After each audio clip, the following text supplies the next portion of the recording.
तो hello guys, मेरे YouTube channel पर आपका स्वागत है। मैं आज बताऊंगा आपको ड्रीम इलेवन के बारे में। ठीक है ना। तो कहने का मतलब ये है कि आपको फर्स्ट रैंक, और कहने का मतलब ये है कि अब तो ड्रीम इलेवन पर सिस्टम अलग कर दिया है। ठीक है ना। मतलब ड्रीम इलेवन पर अब भी जो जो सिस्टम निकाल दिया है कि मतलब सब सिस्टम अलग हो गया। मतलब आपको पहली बात तो क्या है कि सबसे बड़ी खुशी की बात क्या है, फ्री कंटेंट्स। इस चीज़ को समझ लो। और हाँ, एक बात मैं पहले बता दे रहा हूँ कि एक भाई का कमेंट पहले से आ रहा था कि भाई बढ़िया समझा देना, जो ट्रिक आप समझाना चाहते हो। तो भाई सही तरीके का टीम बनाने का ये ट्रिक आज मैं बताऊंगा, अलग तरीके का। तो कहने का मतलब ये है कि सही टीम कैसे बनानी है। 11 प्लेयर इस तरफ, 11 प्लेयर इस तरफ खेलेंगे तो भाई 11 प्लेयर ही। और हाँ, कहने का मतलब ये कि अगर चैनल पे नए हो तब तक लाइक सब्सक्राइब कर लो और इस ट्रिक को लास्ट तक देख लेना। अगर भाई गारंटी दे रहा हूँ, 100% गारंटी दे रहा हूँ, अगर तुम इस वीडियो को तुम देख लोगे ना, तुम्हारी टीम एकदम परफेक्ट बनेगी और सही टीम बनेगी। तुम्हें खुद ही विश्वास होगा। ठीक है ना। बस थोड़ा सा ध्यान से वीडियो को देखना पड़ेगा। तो मेन बात तो क्या है कि चाहे माई इलेवन सर्कल पे बनाओ, चाहे ड्रीम इलेवन पर, चाहे हाउजर पे, चाहे जिस पे बनाओ, सब पे फ्री कॉन्टेंट्स कर दिया है। और टीम सही रहेगी तो भाई तीनों पे सही चलेगा। तो ठीक है गाइस, तो फिर मैं आपको स्टार्टिंग में शुरू कर देता हूँ। तब तक मान लीजिए बैटिंग इस तरफ आ गई, एक एग्जाम्पल की तरह समझ लीजिए। अगर फील्डिंग इस तरफ आ गई, इस चीज को समझना बहुत जरूरी है। जब तक नहीं समझोगे ना तब तक तुम्हें समझ में आएगा भी नहीं। ठीक है ना मेरे भाई। जब तक नहीं समझोगे तब तक तुम्हें समझ में आएगा भी नहीं। इसलिए समझा रहा हूँ कि समझना बहुत जरूरी है। जब तक समझोगे नहीं तब तक तुम्हें ये एक बात बताऊं, दूसरों की वीडियो देखने से कोई मतलब नहीं है यार। कहेंगे वो वाला प्लेयर चलेगा, आज ये नहीं चला, कल वो नहीं चलेगा, ये प्लेयर चलेगा, वो प्लेयर। दूसरों की वीडियो देखने से कोई मतलब नहीं है भाई। वो तुम्हें चूतिया बनाएंगे बस, और कुछ करेंगे है नहीं। कहेंगे टेलीग्राम ज्वाइन कर लो, ये कर लो, वो कर लो। तो भाई जाके देख लो पिछले वीडियो, मैं 3 टीम अपलोड करता हूँ रोज। पर मैं ये ट्रिक भी उसमें नहीं बता पाता हूँ, पर किताब में समझाना बहुत जरूरी रहता है, तभी मैं बताता हूँ बढ़िया से, और तभी बढ़िया से समझाता भी हूँ। तो कहने का मतलब ये है कि इसको ध्यान से देख लीजिए और लास्ट तक वीडियो देखना। तो पहली बात तो आपको क्या जानना है, बैटमैन कौन कितने नंबर है। पहली बात तो आपको एक ऐप के बारे में मैंने बताया ही है, पॉसिबल 11।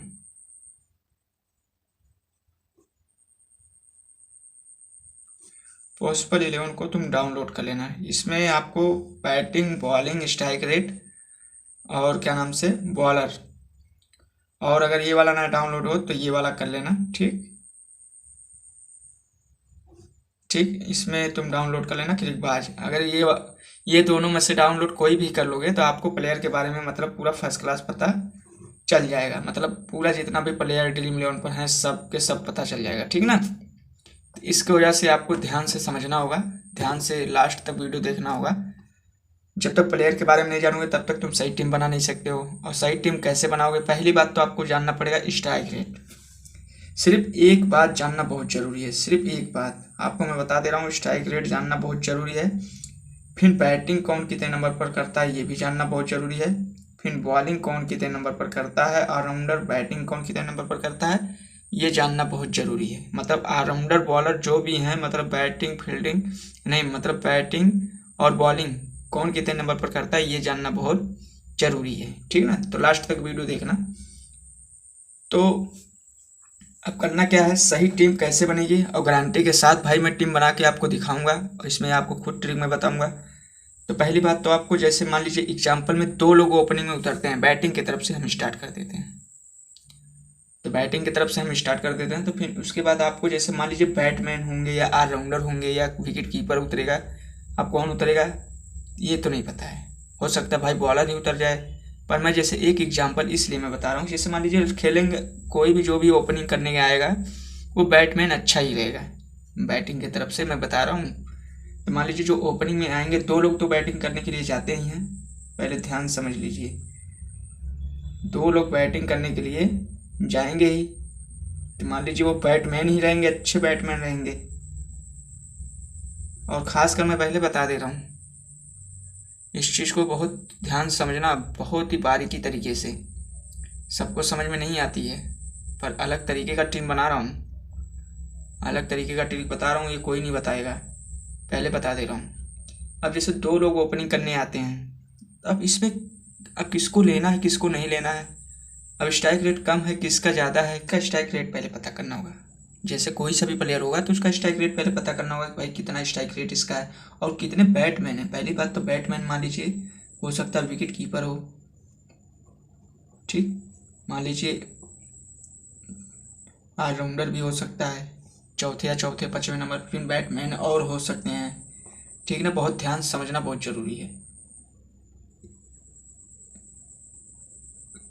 हो सकता है ऑलराउंडर एक और हो, ठीक, मतलब जैसे ऑलराउंडर हो सकता है और हो भी सकता है, ठीक ना, नहीं जैसे वैसी बात नहीं है। अब फिर उसके बाद आपको यहाँ से लेके यहाँ तक 7 से लेके 11 प्लेयर तक ये बॉलर की बात हो जाती है, ठीक, ये बॉलर वाले की बात हो जाती है, ठीक ना।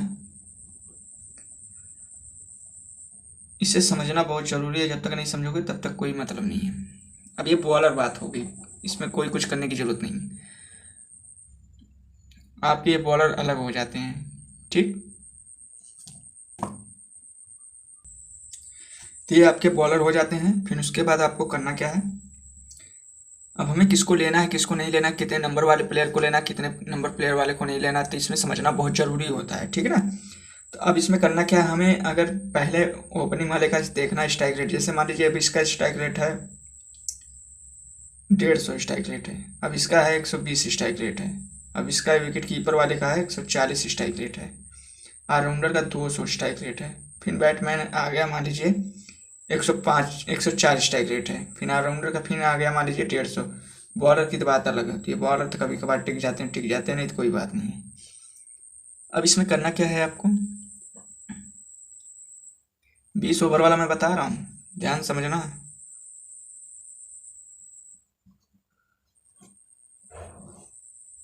तो 20 ओवर वाला समझ लीजिए। फिर अब उसके बाद हमें लेना है ओपनिंग में जो इसका स्ट्राइक रेट ज़्यादा रहेगा हम उसी को ले लेंगे, बस सीधा सा सिंपल सी बात है, और कुछ करने की ज़रूरत नहीं है। फिर उसके बाद हमें लेना है, अगर विकेट कीपर है तो विकेट कीपर को ले लेना है, ठीक, फिर ऑलराउंडर है तो ऑलराउंडर को ले लेना है, ठीक, फिर उसके बाद हमें एक स्पिनर रखना है एक फास्ट रखना है, बस और कुछ करने की ज़रूरत नहीं है। ज़्यादा 3-5 करोगे तो यही दिक्कत होगी। अब यहाँ पे हमें देखना 5 प्लेयर हमारे बैटिंग की तरफ हो जा रहे हैं, ठीक ना, प्लेयर टीम हो जा रही है। अब इसी कैप्टन वाइस कैप्टन आसानी से तुम्हें समझा दूंगा और बहुत बेहतरीन तरीके से समझाऊंगा, ठीक ना। अब फील्डिंग की तरफ आपको वही सेम टू सेम रहेगा। अब इसके बाद वाइस कैप्टन सी कैप्टन के बारे में समझाऊंगा, बहुत ध्यान से समझना। मान लीजिए बैटमैन हो गया या ऑलराउंडर हो चाहे कोई भी हो प्लेयर, ठीक, तो अब स्ट्राइक रेट तो देखना ही पड़ेगा। मान लीजिए 150 है, फिर मान लीजिए 103 स्ट्राइक रेट है, फिर बैटमैन आ गया, फिर मान लीजिए विकेट कीपर हो गया, फिर उसके बाद मान लीजिए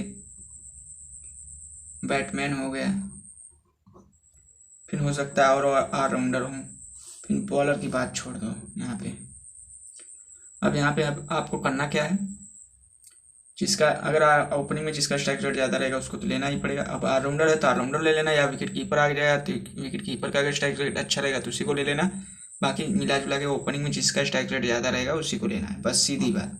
तो आपको ये हो गया क्लियर। फिर उसके बाद आपका तीसरे नंबर वाले प्लेयर को लेना है, स्ट्राइक रेट चाहे कम रहे चाहे ज़्यादा, पर हम इसी को लेंगे तीसरे नंबर वाले को फील्डिंग की तरफ। अब यहाँ पे बात कर लेते हैं, अगर ऑलराउंडर है तो ऑलराउंडर को ले लेते हैं। स्ट्राइक रेट मान लीजिए 150 है तब भी कोई बात नहीं है। अब यहाँ पे हमें एक चीज़ समझना होगा, 3 प्लेयर तो आपके बैटमैन हो गए मिला के, ऑलराउंडर और बैटमैन। अब बॉलर में आपको 2 फास्टर रखना है 1 स्पिनर रखना है, ठीक ना, इतना सोच लेना। नहीं समझोगे फिर कोई मतलब नहीं है। आपके इसमें 6 प्लेयर इसमें हो जा रहे हैं, ठीक ना। इसे समझना बहुत ज़रूरी है, जब तक समझोगे नहीं तो कोई मतलब नहीं है। अब सी कैप्टन आपको मान लीजिए इसमें बनाना है, क्या नाम से, ये रहा सी कैप्टन आपको बनाना पड़ेगा इसको, ऑलराउंडर की तरफ से सी कैप्टन। ध्यान से समझना, ऑलराउंडर बैटिंग की तरफ बनाना आपको सी कैप्टन, वो मतलब वो भी जिसका ऑलराउंडर अगर तीसरे या चौथे नंबर पर अगर आ जा रहा है तो सी कैप्टन उसी को बनाना है, ठीक ना। अब वाइस कैप्टन किसको बनाना है, तो वाइस कैप्टन आप इसी को बनाओगे। ठीक, तीसरे नंबर वाले प्लेयर को कुछ करने की ज़रूरत नहीं है, बस ये तरीका समझ लीजिए। अब ये आपका वाइस कैप्टन भी सी कैप्टन भी आसानी से समझ में आ गया। अब इसमें करना क्या है आपको, बस सही से अगर समझ में अगर आ गया हो तब तक लाइक सब्सक्राइब कर लीजिए। और इसमें कुछ करने की ज़रूरत नहीं होती है, बस थोड़ा समझने की ज़रूरत होती है 100% गारंटी के साथ भाई। अब तुम्हें मैं एक बार और रिपीट कर दे रहा हूँ, कुछ करने की ज़रूरत है। देख लीजिए बैटिंग की तरफ से पहले ध्यान से समझिए। अब जैसे बैटिंग अगर आ गई तो बैटमैन 2 लोग तो उतरेंगे, तो जिसका स्ट्राइक रेट ज़्यादा रहेगा उसी को लेना है, ठीक। अब फिर उसके बाद आपको करना क्या है, ऑलराउंडर अगर तीसरे या चौथे नंबर पर खेलने आ गया तो उसको ले लेना, ठीक ना। अगर उसके बीच में कोई तीसरे नंबर वाला या चौथे नंबर पर स्ट्राइक रेट अच्छा होगा तो बैटमैन का तो ले लेना, ठीक। इस तरह ऐसे करना है। फिर उसके बाद आप सीधी सीधी मैं बता दे रहा हूँ, ओपनिंग में जिसका स्ट्राइक रेट ज़्यादा रहेगा उसी को ले लेना। बाकी जितने भी बैटमैन का स्ट्राइक रेट ज़्यादा रहेगा उसी को लेना है। हार सबका तो रहेगा नहीं, एक ही का रहेगा, तो आपको उसको लेना पड़ेगा, ठीक ना। फिर उसके बाद आपको आ जाना बॉलर में, एक स्पिनर रखना है, एक फास्टर रखना है, ठीक। फिर अब वहीं पे सेम टू सेम वही चीज़ रहेगा, ओपनिंग में जिसका स्ट्राइक रेट ज़्यादा रहेगा फील्डिंग की तरफ तो उसको लेना। फिर उसके बाद तीसरे नंबर वाले प्लेयर को लेना है, फिर वाइस कैप्टन भी इसी को बनाना है, ठीक। फिर उसके बाद आपको मैं बता दे रहा हूँ, अगर ऑलराउंडर चौथे या छठे नंबर पे जितने नंबर पे आ रहा है तो उसको ले लेना, ठीक ना। फिर उसके बाद दो फास्टर आपको रखना है, बॉलर में एक स्पिनर रखना है। तो समझने की बहुत ज़रूरी बात है। तो ये सब जानोगे कहाँ से, प्लेयर के पूरा ये क्रिकबाज ऐप में जानोगे और पॉसिबल 11 के बारे में जानोगे। उसमें जाके पूरा प्लेयर के बारे में समझ लोगे, कौन कितने नंबर बैटिंग करता है, कौन बॉलिंग किया है, कौन कैसे करता है, सब कुछ, कौन स्पिनर है कौन फास्टर है, सब कुछ बता देगा, ठीक है ना। तो ये सब क्लियर हो गया। फिर उसके बाद आपको मैं और बता दे रहा हूँ, इसमें ध्यान समझना बहुत ज़रूरी है। तो बॉलर और बैटमैन बहुत ज़रूरी है, इसके बारे में समझना बहुत ज़रूरी है। जब तक ये नहीं ऑलराउंडर तो खैर आपको वाइस कैप्टन सी कैप्टन तो आप बना ही देते हो, पर बॉलर और बैटमैन में समझना बहुत ज़रूरी है। तो कहने का मतलब ये है कि अगर वीडियो अच्छी लगी हो तो लाइक सब्सक्राइब करें। फिर मिलते हैं नेक्स्ट वीडियो में।